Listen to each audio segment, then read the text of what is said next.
You're tuned into Got Stacks Radio, Fresh Fridays only on WMUR Marquette Radio. Okay. Well, after writing this book, you received a lot of backlash. Did you expect that? I did not, actually. Call me crazy, but, a lot of the people who were, yelling the loudest had done the least amount of research, and they certainly did not read the book. The book is very lighthearted. It's an easy read. I'm really looking to take this book and turn it into a movie, and it would be a comedy. But I think people became so offended just by the title that they, started Stop This Book campaigns on the Internet, or they wanted to fight with me when I started to do appearances and, Twitter and anywhere else I would appear would be this angry mob. And for the people who actually read the book, those critics became my biggest supporters because they actually read the book. So again, read the book. Don't just look at the title and say, oh, my God, how could she do this? Right. Read the book. So that was my next question about the boycott. So many women started a boycott to get rid of your book. How did you react to that? I think I would have been kind of devastated. I was. They told me that I was probably, very unattractive. They told me that I was scorned. They told me I was, the person been cheated with. I mean, they said a lot of negative things. And at first I was really taken aback because, again, the information in the book, if you read this book, I want men to read this book to learn how to do it. I want the women that they cheat with to read this book, because the way that I advise a man who's cheating with a woman, the way I advise him how to handle her, you should be so humiliated that you shouldn't want to be treated that way. Just one of the examples on how you should treat your kicker is, one of the rules in the book is to never for any reason give your kicker money, because this will lead to dependency. She shouldn't feel comfortable enough with you to ask you for a bundle of hair weave, a burger, a bag of French fries, because you want to never lie to your kicker. You want to let them know you don't have any intentions on leaving your wife or girlfriend. It's a sexual thing. You don't want to turn it into a financial thing. So I suggest that, if you do on a special occasion want to treat your kicker to something, you should never spend over $20. So Valentine's would be really cheap. No, I mean, yeah, and a general rule really is if you can't purchase it through the drive-thru, then you shouldn't buy it at all. Again, your kicker shouldn't feel like, I think what happens is when men cheat with these women, they lie to everybody, right? They lie to the girlfriend, they lie to their wife, they lie to the person they're cheating with in this book, the kicker. Why are you lying to the kicker? This is what breeds them to your front door, to your job, to your wife or girlfriend. This is what breeds the extra drama. If you are truthful with your kicker from day one and follow the rules of the book, they will never be disillusioned to believe that you're going to leave your family for them. They won't. They won't come up to your job crazy or wanting to fight your real significant other. Exactly, because they should know their role.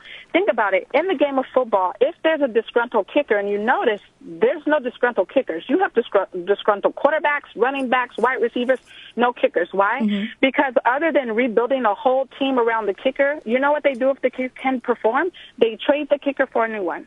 And that's exactly what should happen. Again, don't get in the habit of spending money. Even if you took your kicker through a drive-through, and the total, say, was, $14.61, and you wanted to pay, you lean past her, hand your $20 bill to the drive-thru window employee, and you accept your $5.39. You don't even give it a change. Again, because this is going to create a dependency. And anytime a person becomes dependent, especially financially dependent on you, that's where you're going to lead to trouble. So for a kicker, how much time would you say would be recommended that you spend with the kicker? Very, very good question. In the book, I give tips on the best times to cheat. I think about it as kind of like your cell phone plan. You have an on-peak and off-peak hours, right? So your on peak is, that's the time when typically it's free to talk. When you're off peak, that's when they're billing you. So cheating is really the same type of premise. On peak typically is the hours that you work. So, for example, if you work Monday through Friday, 8 to 5, those should be the hours that you cheat. You have a lunch break. You may have client meetings. You may have, a break in general. Those should be the times you cheat. Now, I have realized that you can adjust these hours. If you work 8 to 5, you could cheat from 5 a.m. to 5 p.m. From the research that I did, women were less suspicious when they heard their man say they had to go into work early versus if they heard their man say they have to stay after work or work late. So that means if you leave your house about 5 a.m., you have almost 3 full hours to cheat, and typically your mate is not as suspicious. Well, so what's the biggest mistake that men make when it comes to cheating? I think the biggest mistake is a sexual mistake, and then another big mistake is the lying. Remember, you want your kicker to know the situation. Say, for example, and we get into this, accidents do happen. What if you're found out? Your kicker should know to cover for you.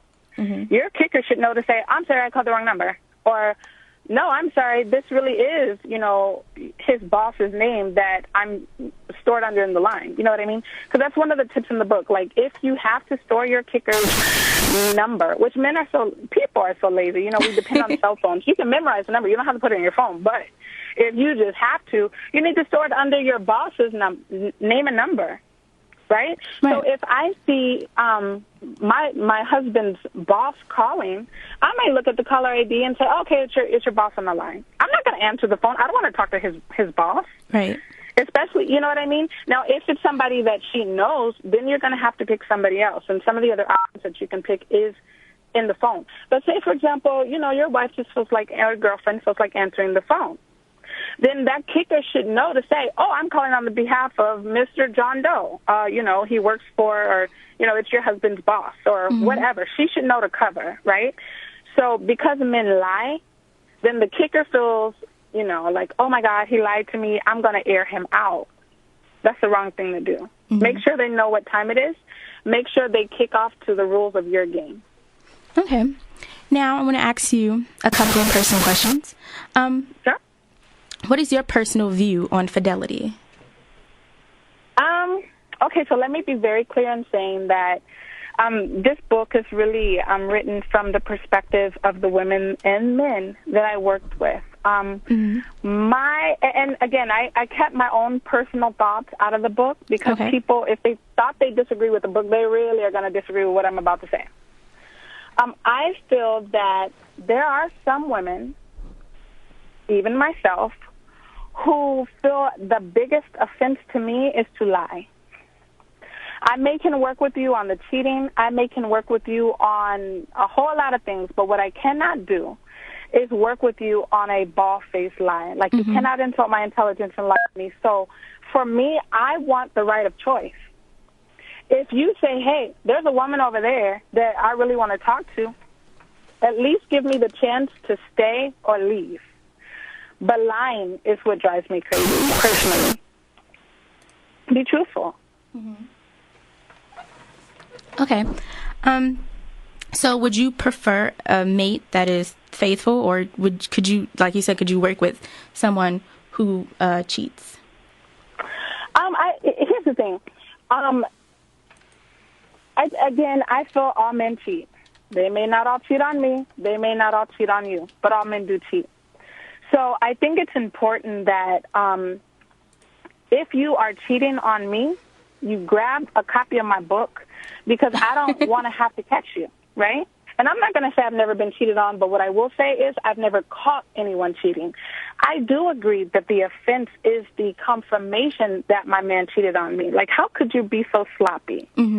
How could you be so flagrant to have this woman come to my house, call my job, come to my, you know what I mean? Like, that's very irresponsible.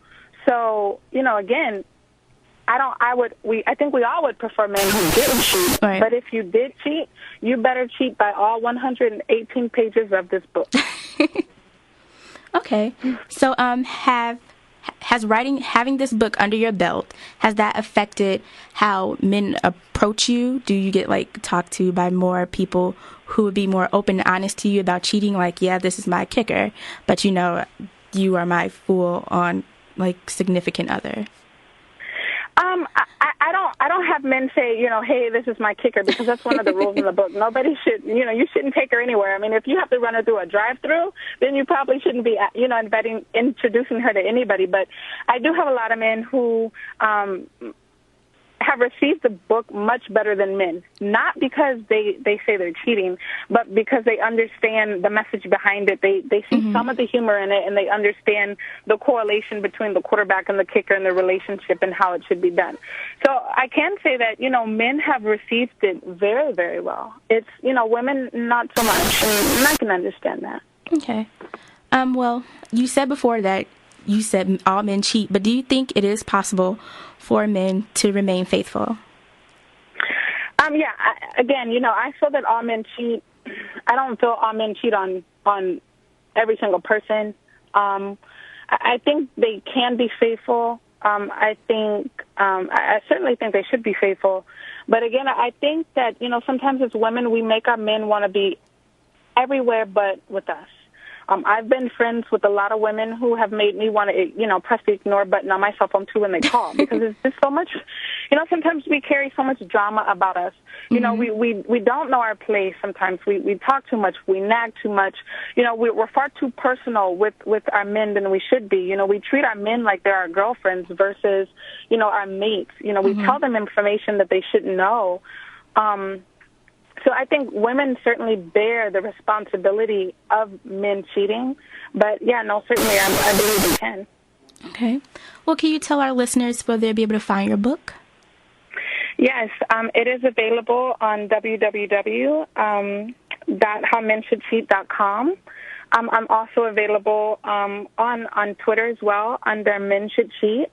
And again, you know, I'm open for discussion and dialogue, and, you know, just how to understand the book. I'm working on an audio book right now, because I know that, you know, some folks don't necessarily have the time to read the book, but they do want to know about it. So, you know, definitely reach out to me. I plan on being a little more active with the book this year. Tons of opportunity to do interviews and things, but, you know, again, I kind of shied away from it because you know, I felt that people were not getting the message of the book. And again, the true message is really to be safe. Okay. And for our final question, how do you think women can find the book beneficial? I mean, obviously it's targeted towards men. So how do you think women would be able to use this book to use it in their benefit? I certainly think that there are some tips in the book, that little subtle things that may have been happening, or they may have been seeing for years, but they didn't know what it was or how to decipher it. And so I think that women will be able to be a little more aware of what to look for. You know, what are those signs? I mean, I think that you know, women become so traditional and, okay, I'm going to check the cell phone, I'm going to check the email, but there's so many other things that, you know, men can hide, or, you know, that can help them cheat. So it certainly opens their eyes to some of those things that they walk by and don't see every day. And then I'm really hoping, too, again, you know, I don't think cheating is going to go away anytime soon, and I really don't feel like I'm condoning cheating, but ladies, if when you listen to this interview and you're outraged and you're angry, and you're in a situation of cheating, leave. Just leave. 100% natural, 100% fresh. Got Stacks with Fresh Fridays. Only on WMUR. WMUR.